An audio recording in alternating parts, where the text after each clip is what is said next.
ஒரு மலை கிராமத்தின அற்புதமான காடுகள் மற்றும் பனிக்கட்டிகள் சூழ்ந்த ஒரு அழகான ஊரே. அங்கு ஒரு சிறுவன் அர்ஜுன் வாழ்ந்தான். அவன் தனது தாயின் ஒரே ஆதரவாக இருந்தான். அந்த தாயின் சிரிப்பு அவனுக்கு எல்லாம். பிறந்த நாளில் அவன் தாய்க்கு ஒரு சிறிய பரிசு வாங்க வேண்டும் என்பது அவனது மனத்தில் காதறு நிறைந்த ஆசை. ஆனால் வீட்டில் பசி அடைக்க பணம் இல்லாத நிலை அவனுக்கு மிகவும் கஷ்டமாக இருந்தது.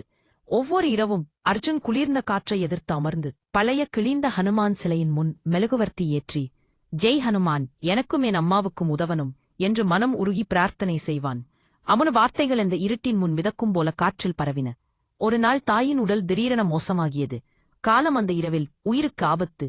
அர்ஜுன் கவலையில் இருந்தான் என்ற எண்ணம் அவனை சோகத்தில் ஆழ்த்தியது. மழை போலவே இருள் அவனது மனதில் பெரும் துன்பம் உருவாக்கியது. அர்ஜுன் அந்த பழைய ஹனுமான் சிலையை மார்பில் அணைத்துக் கொண்டு அழுகையுடன் ஓடுகிறான். ஹனுமான் ஐயா, என் அம்மாவை எடுத்துட்டா, நான் உயிரோட இருக்க மாட்டேன், தயவு செய்றீங்க.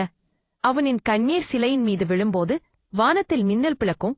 காற்றில் ஒரு அற்புத சக்தி பரவுகிறது. ஒரு பெரிய ஆந்தை விழுந்த மரக்கிளையிலிருந்து சிலையை அவன் கையில் இருந்து பறிக்க முயல்கிறது. ஆனால் அடுத்த நொடியே அந்த கிளை தானாக விழுந்து ஆந்தை பயந்து ஓடுகிறது. அந்த இரவே கிராமத்தில் ஒரு பெரிய மனிதாபிமானி மருத்துவ முகாம் நடக்க வருகிறது என்பது அவனுக்கு தெரிய வருகிறது.